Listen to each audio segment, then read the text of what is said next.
Spider-Man for the PlayStation 4 launched on September 7th of 2018 to critical acclaim. Many people were incredibly excited for the game, so much so that the game within a month of its release had already skyrocketed to the top of PlayStation 4 total video game sales, capping out at 3.3 million copies sold, making it the 7th best-selling PlayStation 4 game of all time. And once again, let me stress, that's within a month of its release.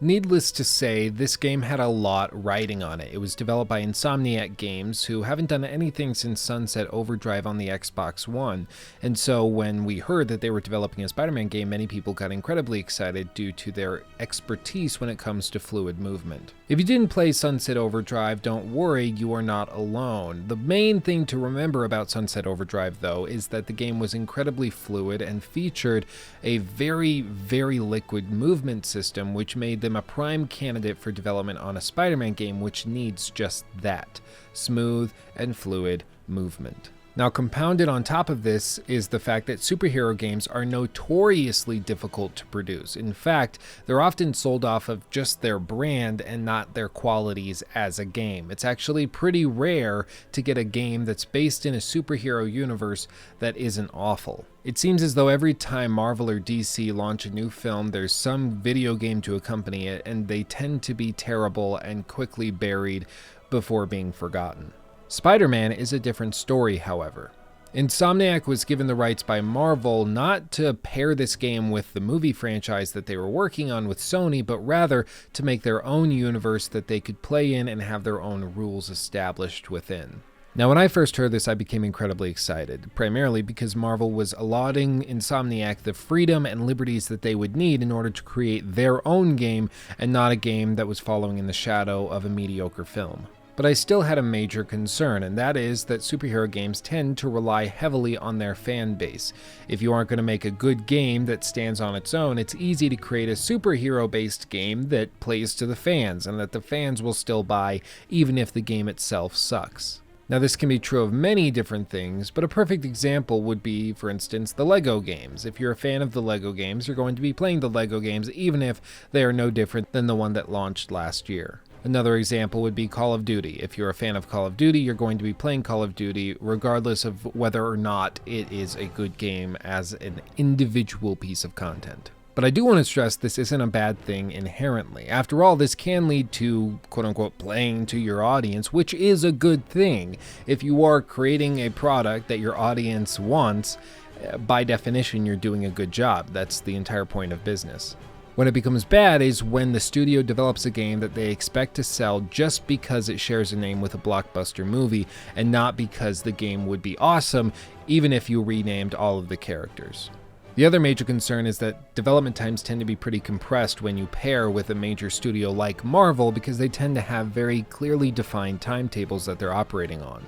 And so it was very, very exciting to see that none of these hindrances were going to be impressed upon Insomniac's Spider-Man game. Sony maintained a relatively hands-off approach, which is actually pretty rare for them. They tend to get their grubby mitts on absolutely everything. Marvel allowed them to create their own Spider-Man universe, which gave them as much freedom as they needed, a huge budget, and enough time to develop the game they wanted. This was the perfect setup for an amazing game. I was ecstatic. And so my expectations were very, very high, as were everyone else's. And that's the point of this video, is that we're going to go through the gameplay, the narrative, and the impact of both to try to decipher whether or not this game succeeded in what it set out to do. Deliver a thrilling and exciting Spider-Man game and original story that no one had ever seen before. But before we jump into it, I want to let you know that I played this game on a PS4 Pro on the hardest possible difficulty, which is what I suggest that you do as well if you have not played through the game yourself. I played through the game twice, both times on hard on that PS4 Pro, once by myself where I was just trying to enjoy the game for what it was, and then the second time when I was recording the gameplay, experiencing it, and really trying to be analytical and critical. I should also stress that there will be spoilers pretty much for the entire game throughout this video, so if you have not played the game and want to, you should probably click away. This video will still be here, but if you've either played it or just don't care, I admire you, and let's jump right into it. The gameplay. This is where the game's fate rests for many. Mainly, it lies in the swinging mechanics, because this game is being directly compared to Spider-Man 2, which launched back alongside Spider-Man 2 in 2004. Now, I don't know about you guys, but I played the crap out of Spider-Man 2 back when it launched. I was crazy into this game. It was kind of ridiculous. Looking back, the game is remarkably simple. It primarily just consists of you swinging around the city, a basic combat system, and then some light story sprinkled in here and there. Now, one thing I really wanted to avoid in this critique was looking back with rose-tinted glasses, thinking that Spider-Man 2 was better than it was. So before Spider-Man for the PS4 launched, I actually pulled out a PS2 that I had sitting in my closet buried deep in some boxes, and I happened to have my copy of Spider-Man 2. I popped it in and played it for about half an hour until I couldn't stand it anymore. The game has not aged well, and actually is kind of terrible. The main reason that people look back so fondly on it is because of its physics-based swinging system, which at the time especially was very, very impressive, and even today feels pretty good, but that was really the only thing it did phenomenally well. The game actually is so lighthearted, it doesn't take itself seriously really at all. In fact, you actually spend a good chunk of the game delivering pizzas throughout Manhattan. It's straight up silly. But more than anything, it's endearing, and for a lot of us, we played it when we were young, and so this game holds a very special place in our hearts. So really, all Spider-Man for the PS4 had to do was to outperform the swinging mechanics that Spider-Man 2 put forward, and then it would be set, as long as it didn't screw up everything else. And so, let's talk a little bit about how the swinging works and feels in Spider-Man 2 versus the new Spider-Man. In Spider-Man 2, it was fairly straightforward. You had effectively one button for swinging, one for jumping, one for dashing, and then you would go through the city repeating these processes with these basic inputs, and in general, it felt pretty good. Spider-Man's webs always attached to buildings or trees. You couldn't stand in an open field and then magically attach to some empty space of air. You had to have some tall structure next to you in order for your swinging to work, which is a very small detail and seems very obvious, but other and future Spider-Man games would not follow this example. And as I said, the swinging system was physics-based, and so you had to actually properly time your jumps and swings in order to build up speed. And if you were really good at the swinging system, you could actually get very, very fast as you swung through the city around buildings and corners. It was pretty cool. But that's about all that it offers in terms of swinging mechanics. Sure, there's a couple things where you can charge jumps and things like that, but for the most part, this is it. There's no wall dashing, there's no advanced systems for swinging over and around objects. It's all in the swinging. For 2004, this was revolutionary, and until Spider-Man for the PS4 came out, this was by far the best Spider-Man swinging system that had ever been created. And thank God, Insomniac killed it when it came to the movement of Spider-Man. They used a similar physics-based system as Spider-Man 2, where you actually have to have objects surrounding you in order for your webs to attach. You have to time your jumps. Gravity does play a role. You can't just magically start moving through the air. There's dashes, there's sprints, there's pulls through the air, there's very, very advanced scripting for going through certain objects like water towers and fire escapes. The level of detail and the complexity of this system is unbelievable.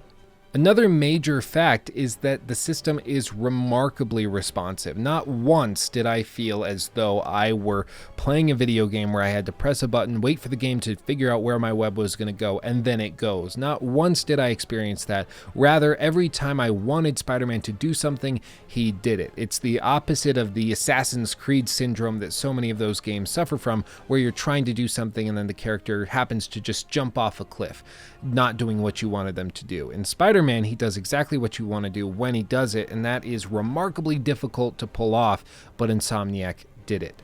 Another element is just how fast Spider-Man gets moving through the city if you get good, and especially by the end of the game when you have leveled up and your max speed has increased.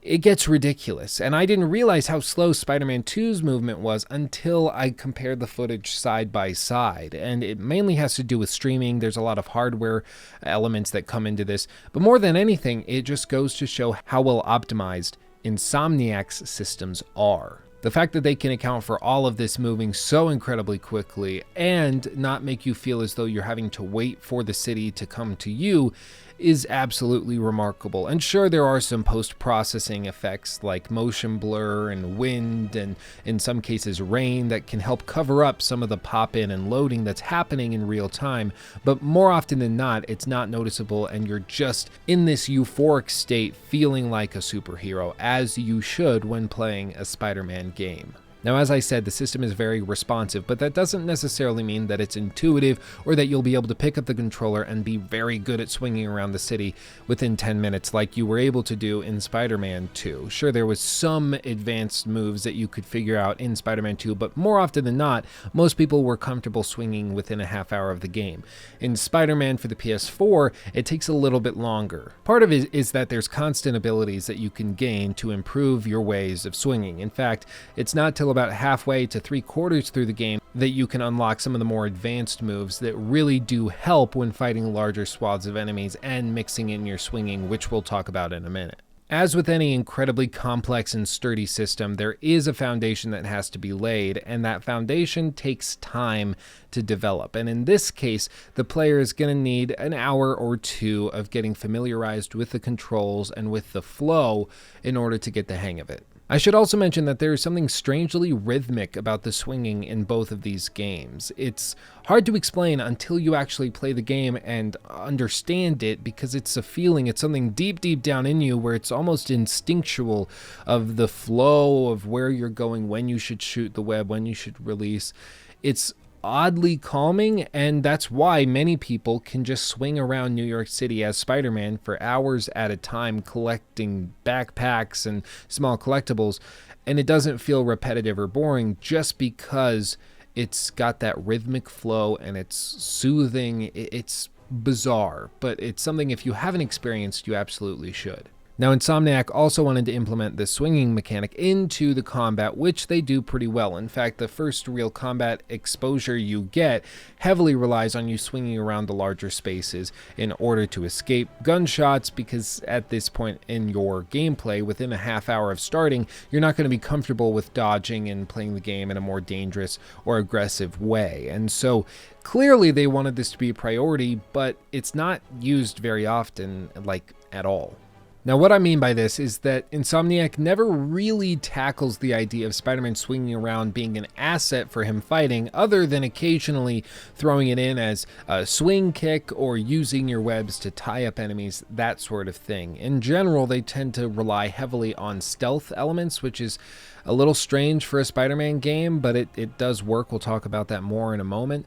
And then they also just give you larger areas to fight in, which you can certainly swing around in to avoid certain enemies or brutes, but it's never implemented in a very creative way. In fact, there's only 3 real instances of when I can think the game actually tries to implement the swinging heavily into a combat sequence, and they usually have Electro involved.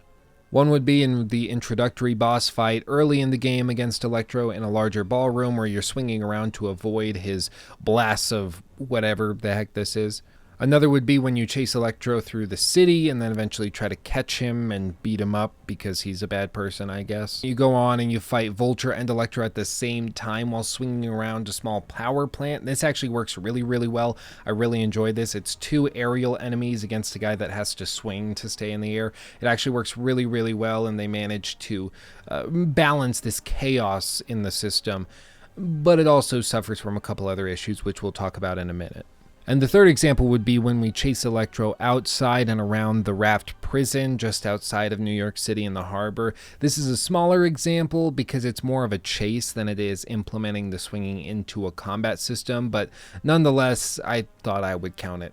Other than these examples, which usually are implemented in very large scripted sequences, your swinging is only useful so far as to quickly dodge and get away from brutes when your health is low. That's really all you're going to be using it for. Later on in the game, there's some enemies that have jetpacks and can fly, but usually you can get to them without needing to actually swing. You just tap triangle, which web zips to an enemy, and then you can continue fighting them in the air. It's not really the same thing.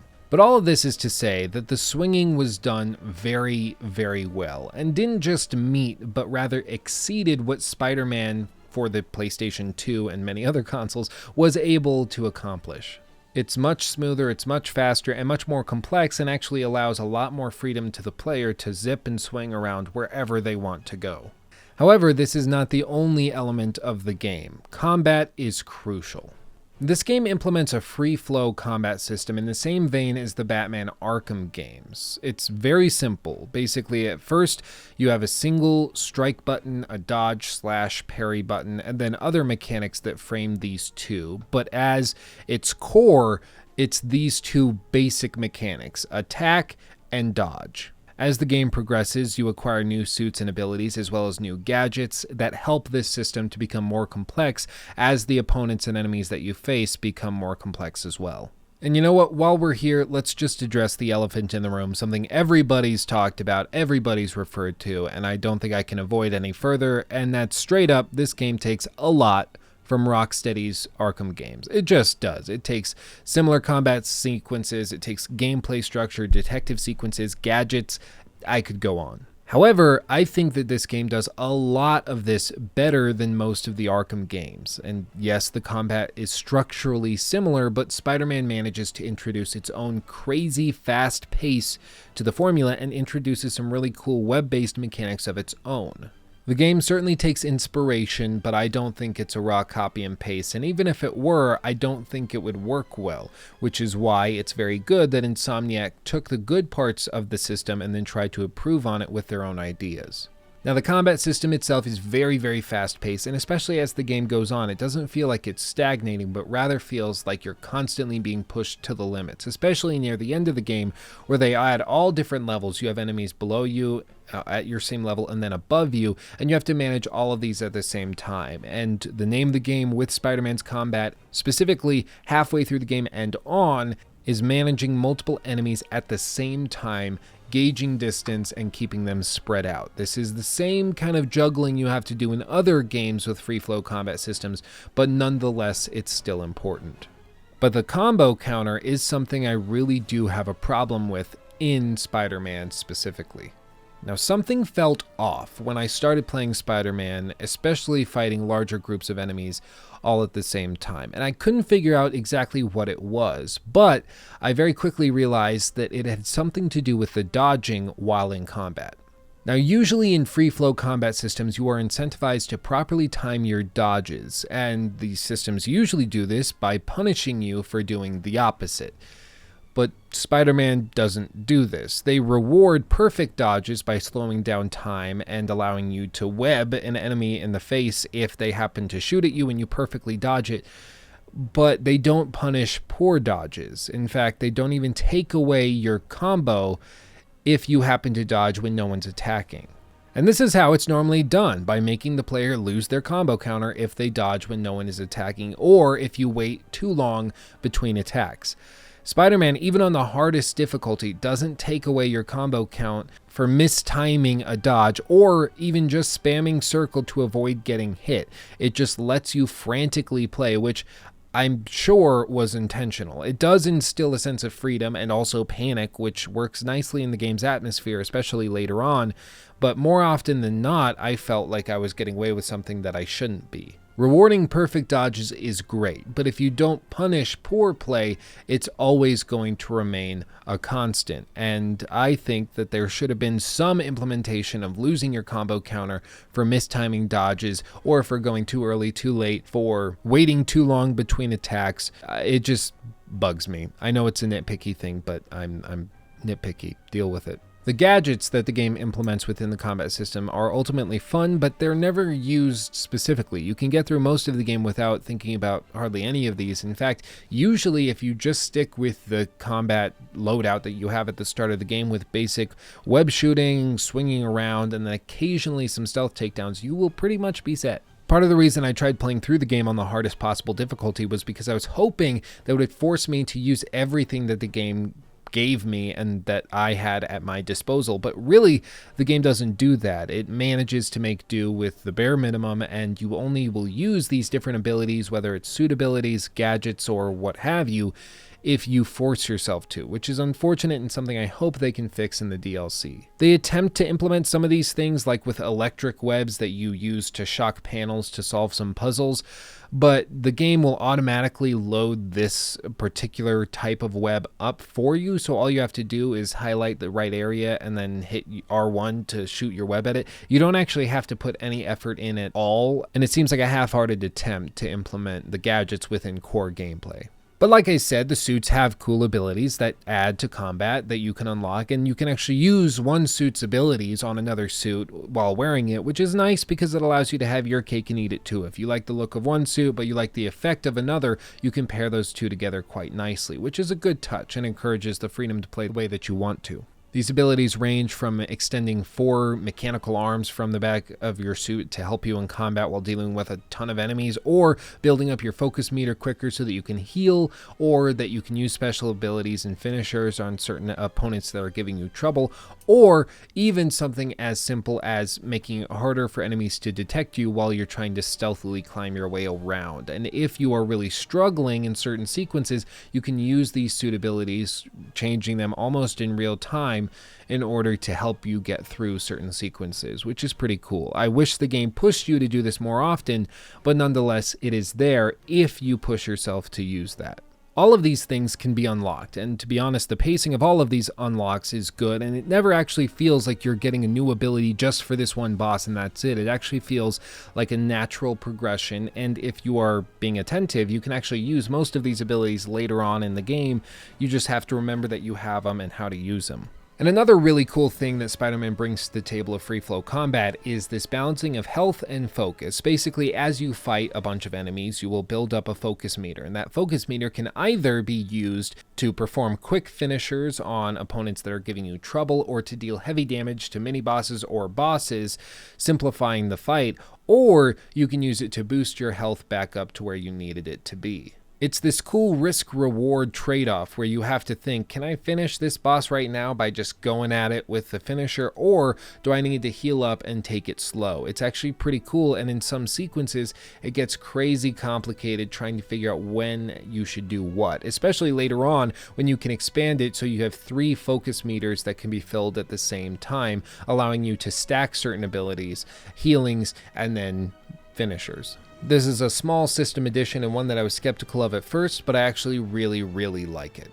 Not to mention that it also encourages better play, even though it's never clearly communicated. In my testing, it seems as though when you have higher combo counts, you actually will build up your focus meter faster, meaning that the longer you play without getting hit or taking damage, the better you're going to be at building up focus, which in turn will help you heal faster and use abilities to finish off opponents quicker. So it encourages a better play style, even though this isn't ever communicated clearly that higher combo counters will boost your focus.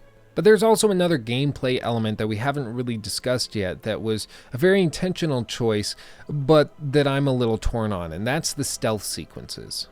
The developers over at Insomniac said multiple times that they wanted to make sure that this was unlike any superhero game anybody had played before, and they certainly achieved that for better or worse.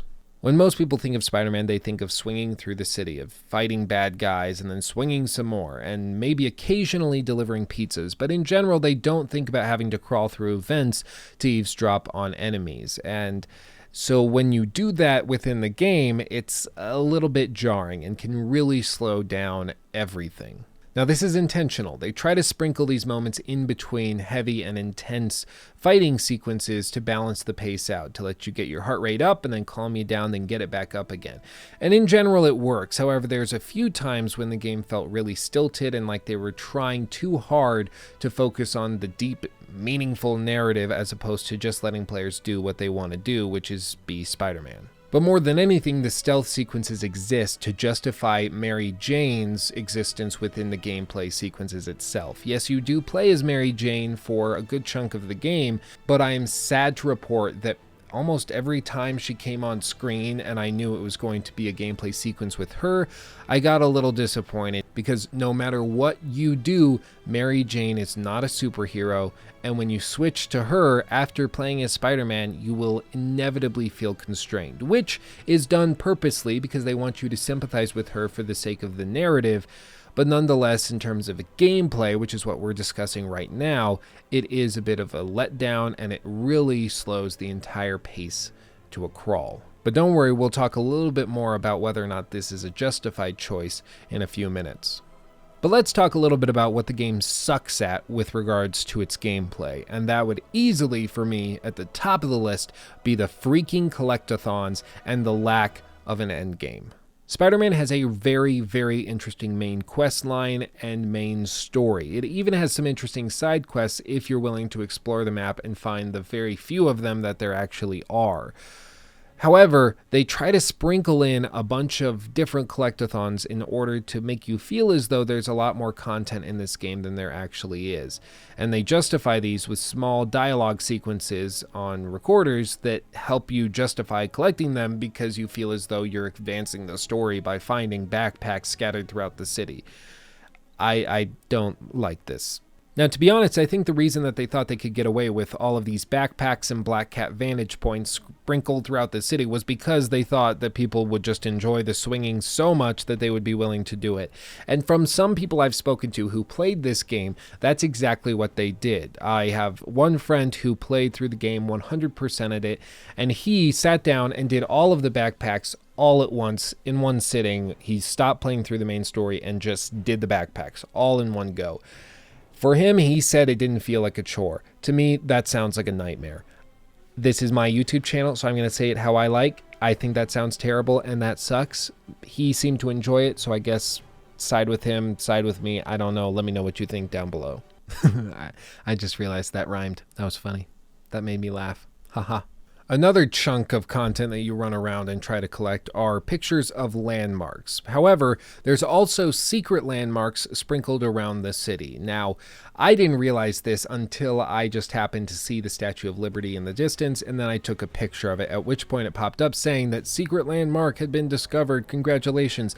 And I realized that there were 50 of these secret photo op locations scattered throughout the city, and there was no way of finding out where these were until you either just stumbled upon them, felt like taking a picture, and then took a picture, at which point it will tell you you unlocked a secret landmark, or you wait till you are over level 50 and you unlock a suit modification that reveals them on your minimap when you're close.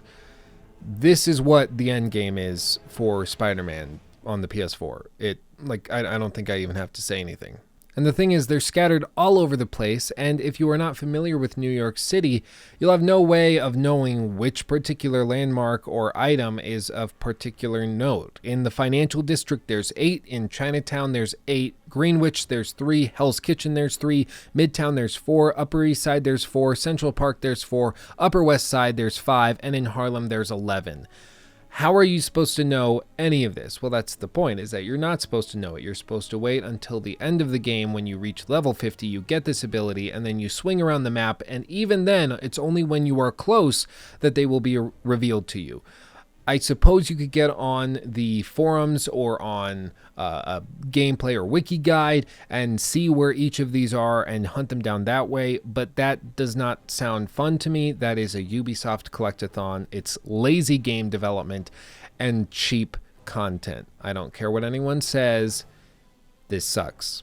There's also a ton of dynamically spawning crimes that you can stop for some quick XP and crafting resources, but after a few hours you will have seen most of them, and they'll just keep on coming. Later on in the game they introduce some twists to them, some slightly different variations, but at their core they're all the same, and in certain sequences of the game these will pop up easily once every 15 seconds as you swing throughout the city. And if you don't stop them, Peter will make small remarks about how he needs to do his job and save the city, when they're frankly just not interesting after a short while. Yes, you do complete them because they are useful for leveling up and for gaining abilities that you want to help get you through the main story, but once again, it's just dynamic, easy content. And this is basically the only content the game will have for you other than the collectathons after the credits roll. Yes, there's some research stations, there's some other smaller things, but in general, it's just running around doing some basic challenges and collectathons. And it's frustrating because for me, my first playthrough lasted about 18 hours while doing what I felt like were a lot of side activities on what was the hardest difficulty setting, but evidently that was not the case.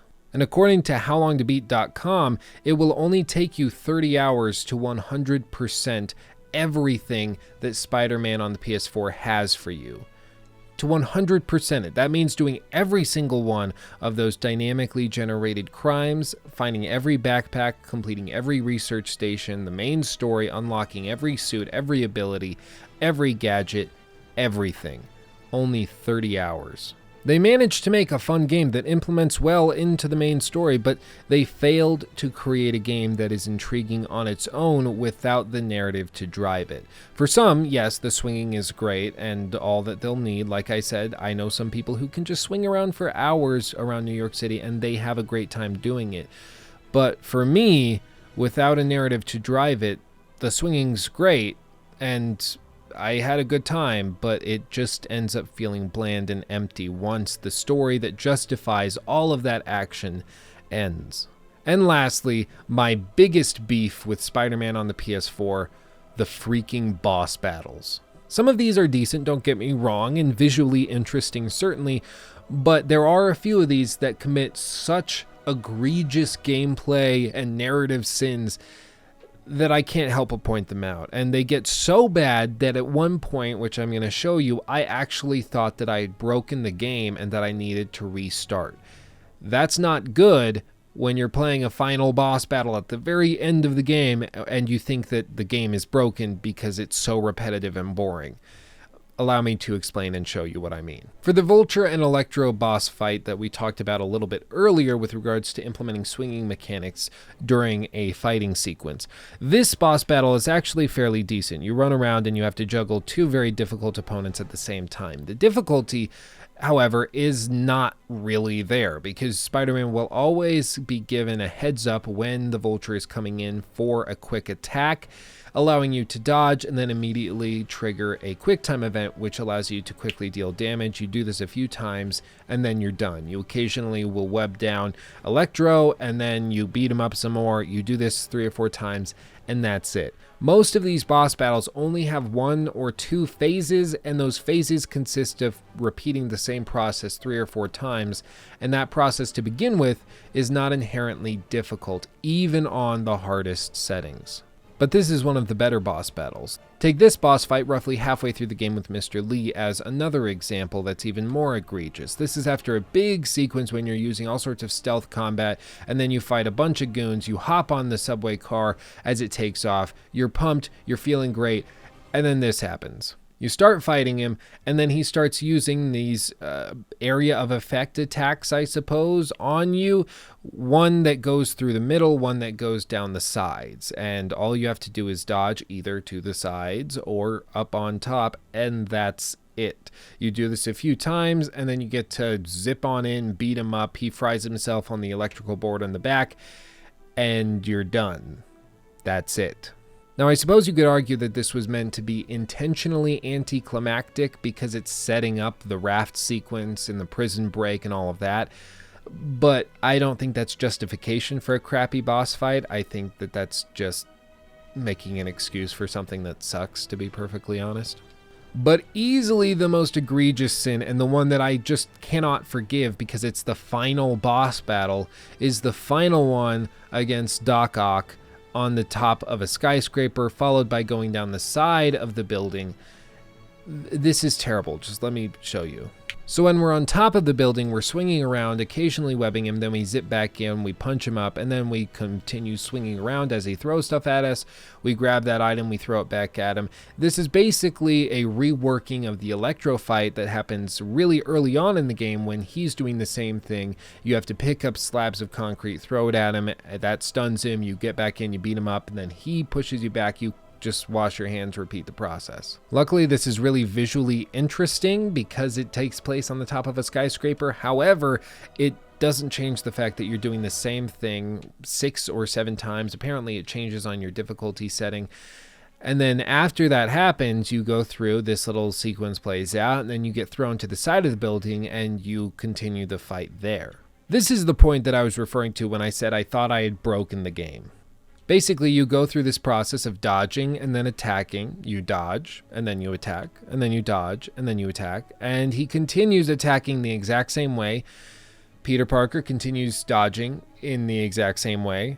And you do this 6, 7, 8, 9 times. And then the boss fight ends, a cutscene plays, and that's it. On about the 5th or 6th time, I honestly thought that I was doing something wrong. I thought that I was missing some button prompt or that the game was glitching out. I thought I was doing something wrong because when a main boss, especially the one at the very end of the game, the one you've been waiting to fight since the moment you put the disc into the console, when that guy is just doing the same thing over and over and over again to the point where you feel as though you've broken the game because it's so easy, that's not good. Again, this is like so obvious a criticism, I feel like I don't even need to explain it. And even if I try to explain it, it is just so clearly evident. I don't think I have to. This is just unacceptable in my opinion. We'll talk more about the implications of this boss fight near the end of the video when we get into the narrative, but I did want to just point this out because this is what has to be improved if Insomniac does another one of these games. The boss fights are so important in Spider-Man. In fact, that's all you really watch the movies for. You aren't watching the movies to see Spider-Man go up against these low-level thugs. You're watching him to go up against these behemoths, and if they can't do boss fights properly, they have no right to tackle the Spider-Man franchise. Now, there are a few good boss fights. I don't want you to think that there aren't. The ones against Mr. Lee in the dreamlike area are really cool and interesting. They're visually interesting, the gameplay shakes it up a little bit, and they're difficult. I love those. There are a few good apples in this bunch, but it only takes a couple bad eggs to ruin an omelet. And in this case, when the crowning achievement of the game should be the final boss fight, the moment when the player sets down the controller after finishing and says, you know what, that was amazing, that was well worth my time, that has to be nailed, and they just didn't do it here. But with all of that said, let's just jump right on into the narrative. So I gotta hand it to Insomniac. I did not expect this to work this well. Trying to go for a relatable Peter Parker story first and a Spider-Man story second was a really interesting choice, and I gotta say it works really, really well.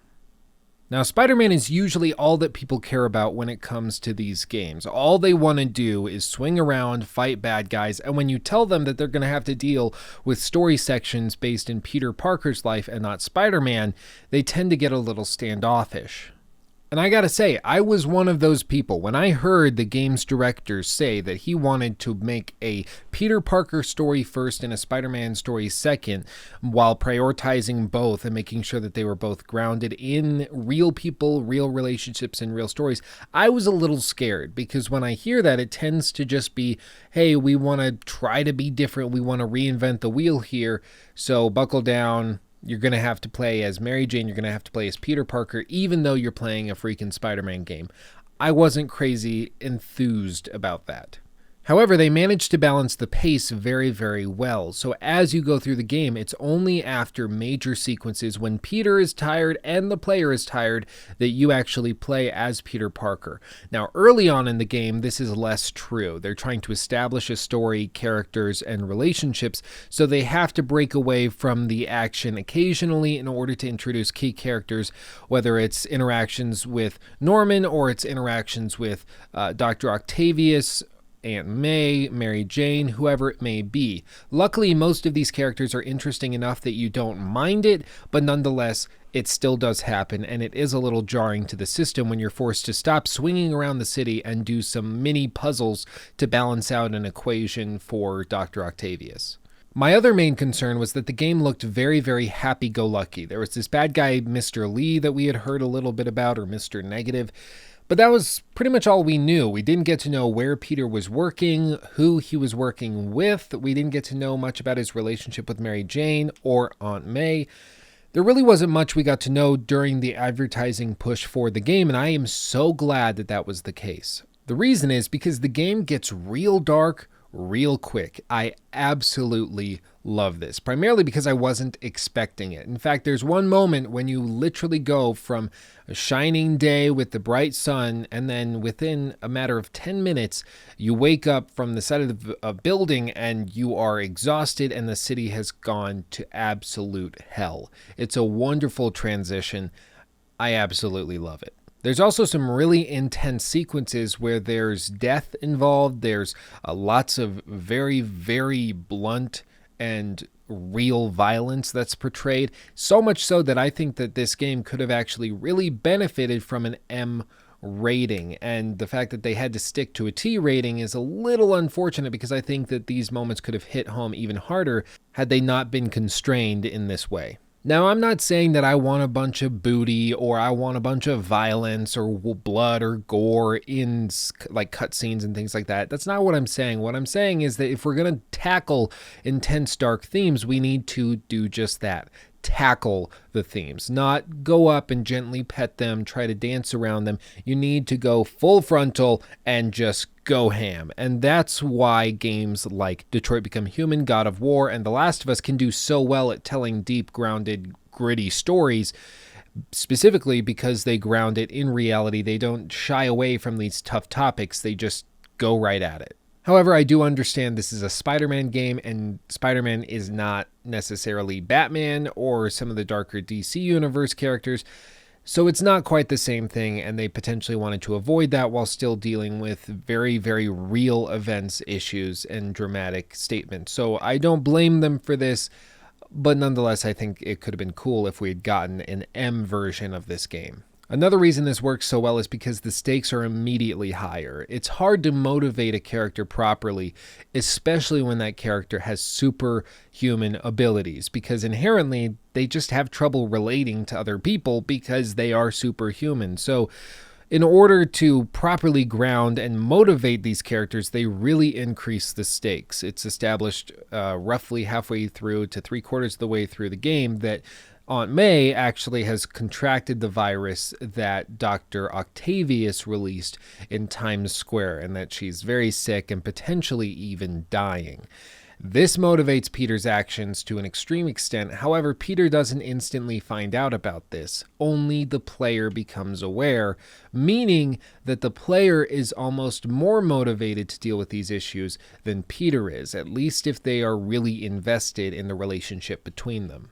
Same thing with the Mary Jane example. The player gets to see both sides of the story, whereas Peter is caught up just in his world and Mary Jane is caught up in just hers. So we get to see both sides of the story. However, the game isn't interested in you taking sides. The game wants to give you that foundation and then watch as the story plays out. And speaking of high stakes, Norman Osborn, who is framed as the main villain for most of the story alongside Mr. Negative or Mr. Lee, turns out to actually be a sympathetic father character who's trying to do right by his son while living in the shadow of his deceased wife, which I cannot explain how ecstatic I was when I realized they weren't just painting Norman Osborn as the greedy, grungy, evil capitalist, corporatist scumbag. It's a shtick that's gotten so old over the last few years, it's frankly agonizing every time it comes back up. But rather, in this case, they tried to motivate his actions with family, something that's very, very near and dear to him, specifically with regards to Harry. And this is something that all ties together during a post-credit cutscene. This one in particular, which was so awesome, I can't even express it. I won't play the audio or the full clip here, but if you haven't seen that post-credit cutscene, check it out. It's pretty awesome.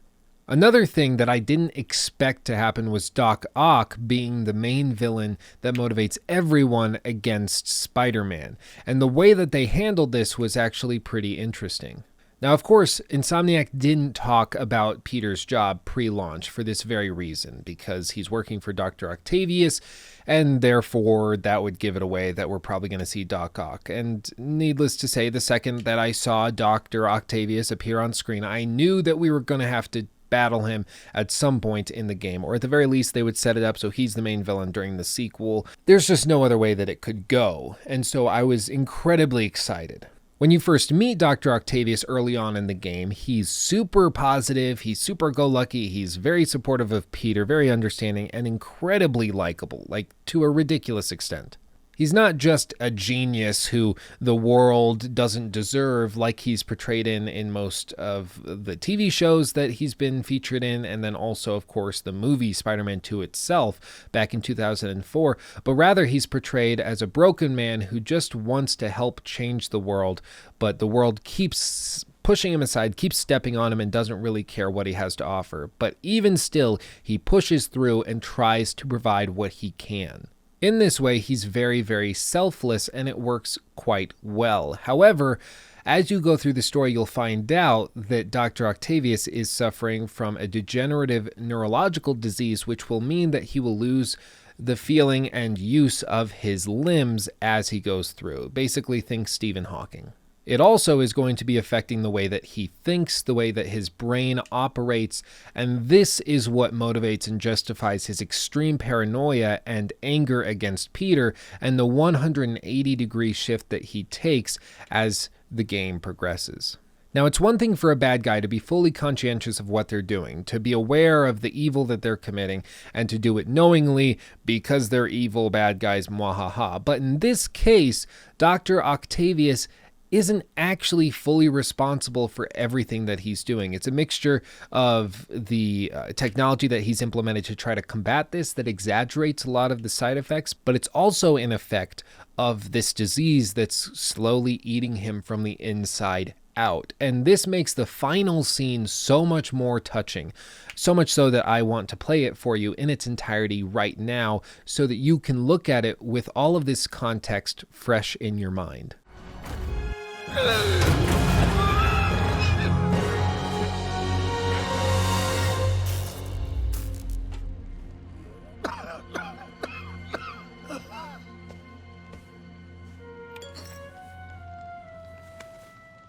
Peter, I saw you as a son. I should have known you'd turn on me, just like all the others. Turn. I've worshipped you. Your mind, your conscience, wanting to help others. The way you never gave up. That's because men like us have a duty, a responsibility, to use our talents in the service of others. Even if they don't appreciate it, we have to do what's best for those beneath us, whether they understand it or not. No, you're wrong! You are everything I wanted to be! You just threw it away! Yes, of course. You're right, Peter. Oh, I see that now. The neural interface affected my mind. But I can fix it. We can fix it. Together. If you'll help me. Do everything I can. I'll make sure you get the best help. No! If they put me away, they'll take my arms. I'll be trapped in this useless body.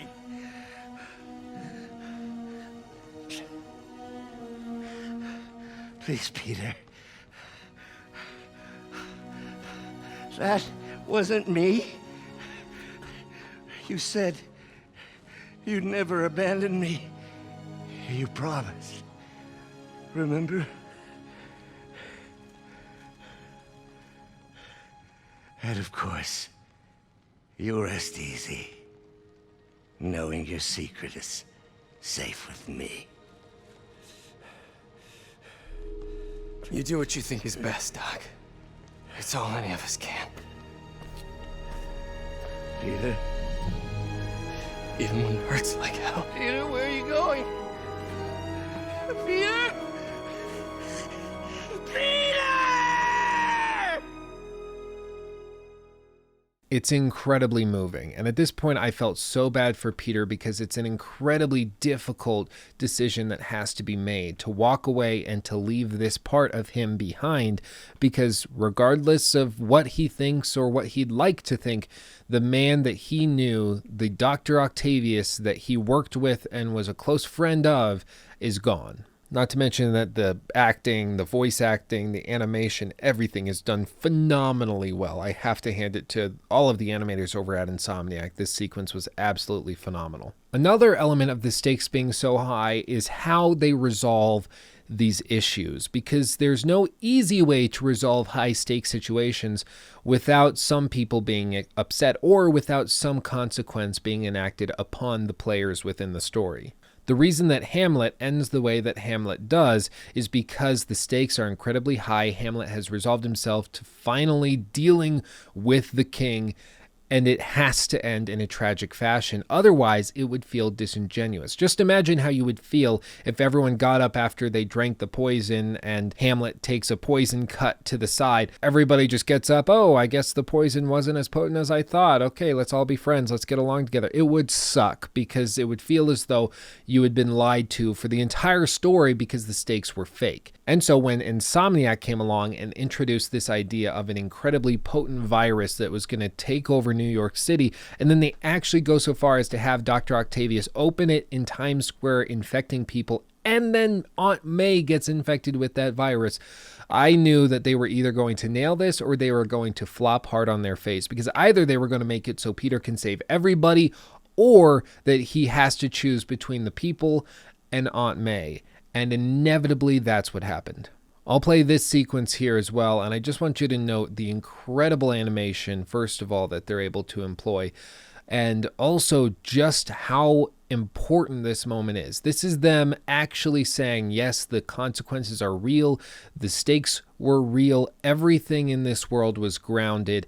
The second that Aunt May inhaled that poison toxin, she was destined to die in this way. And Peter choosing not to save her in order to save the rest of New York is a huge moment for him and really allows him to grow as not just a superhero, but as a man himself. You're gonna be okay, ma'am. I've got the cure right here. Take off your mask. I want to see my nephew.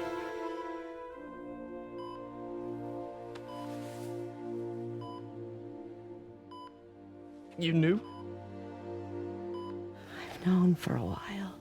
I never wanted you to worry. I did. And I am so proud of you. And Ben would be too. All the people you've saved. I don't know what to do. Yes, you do.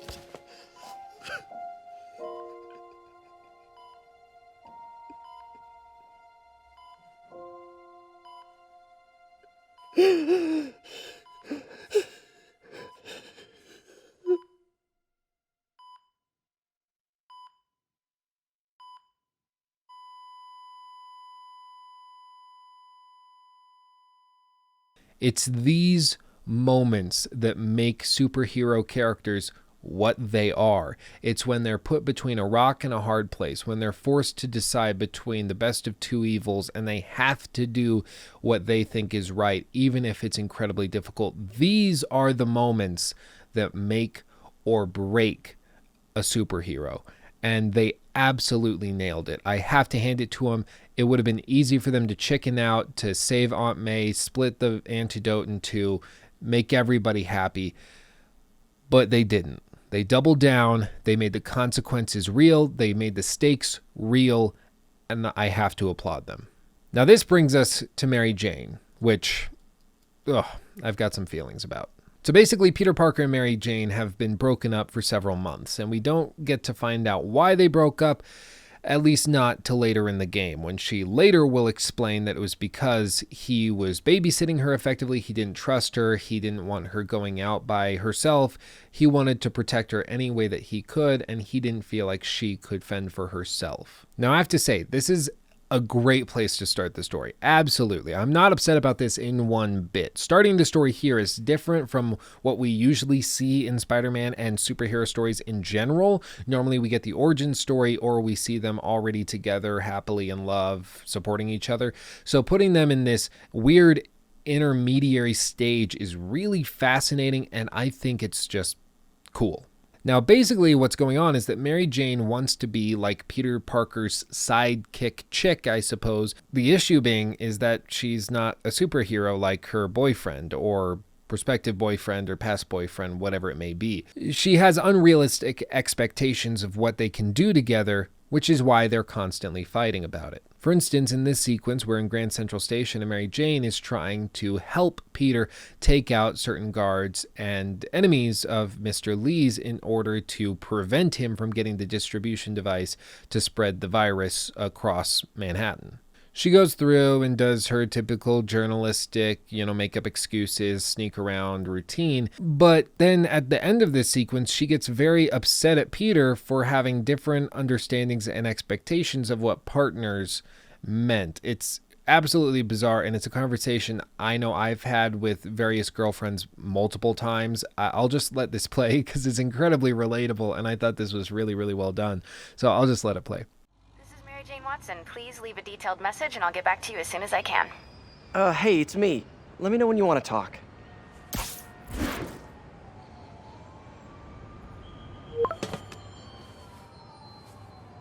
Texting isn't talking?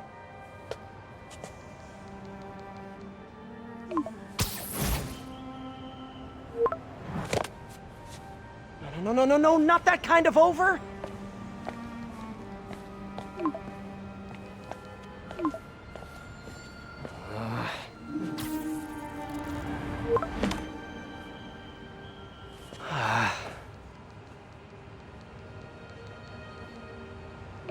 Please say no, please say no. Huh. Okay. And not okay. What is there to figure out?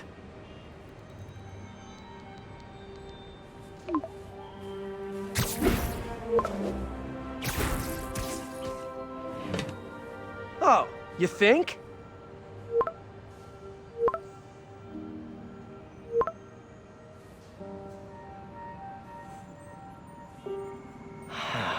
Great. I absolutely sympathize with Peter 100%. Mary Jane does not seem to be grounded. It seems like she is being highly irrational. She wants Peter to treat her like she's a superhero, even though she is not. At any moment in the previous sequence that you just finished, she could have been shot in the head and that would be it. She would have no recourse, no response. He would have lost the love of his life, and that's it, simply because she wanted to play Little Miss Superhero. It's not a matter of man versus woman. It's not a matter of boyfriend versus girlfriend or husband versus wife. It's simply a matter of superhero versus not superhero. I totally relate to what Peter Parker is saying.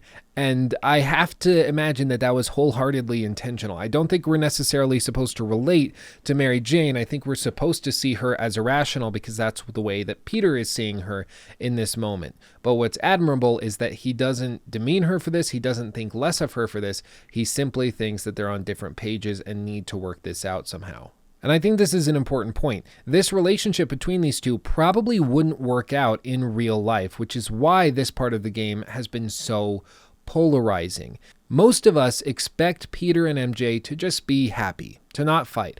But if they were real people, this is what it would be like. A crazy, dysfunctional relationship filled with crazy stresses. It's the same reason that celebrities have trouble dating non-celebrities. It's just a totally different world that one party can't relate to.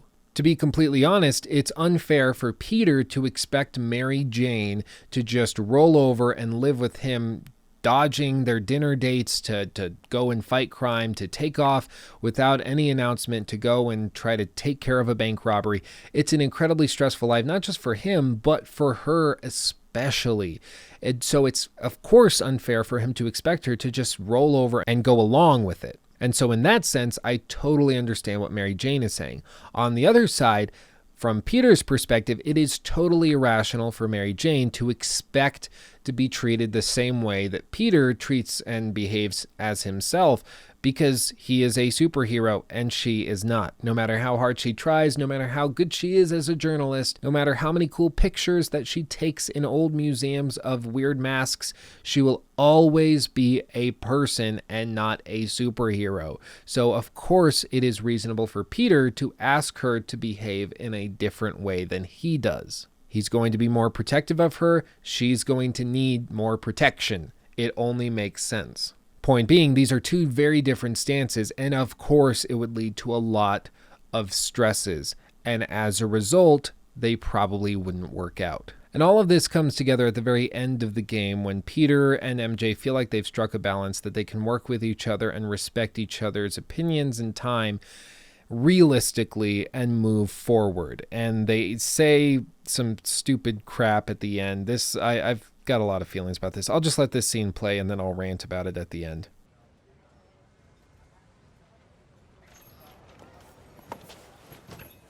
So? Hi, Mary Jane Watson, associate editor. Congrats. Thank you. I knew you could do it. What about you? Find a job yet? Oh, no, but, I'll be right with you, honey. Thank you. I was actually considering maybe a career change. Yeah, I think I might want to become a chef. I'm sorry. No, you're a scientist. A good one. Yeah, the last project I worked on, I created a monster octopus that almost destroyed the city, so... Yeah. I mean, you do make a hell of a chicken curry. I do. Still working on my dumplings, though. Going camping? Oh, my new place isn't gonna be ready for about a week, so I'm gonna be crashing with Miles for the next few nights. Oh. You know, you can always stay at my place. Only if you want to. No, I mean, yes. I mean, no, I don't. I not want to. But meaning, I do want to, but only if you do. I never stopped wanting to. Me neither.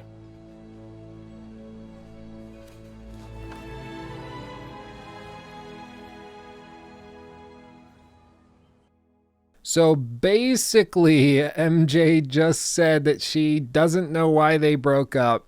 It just kind of happened, and that's that. So the last 6 months of their life, which has been incredibly stressful, weirdly awkward, and miserable for the both of them, was basically just cuz. There wasn't really a reason for it. I get it. It's supposed to be quirky dialogue. Yeah, no, I love you and I didn't want this to happen. I don't know why we broke up. This is so bad. I miss you. It's supposed to be cute. This is just weird to me. And it left me and several of my buddies who were sitting in the room at the same time we finished the game. The credits started rolling and we just looked at each other and were blatantly confused as to what she actually meant. Maybe that's intentional.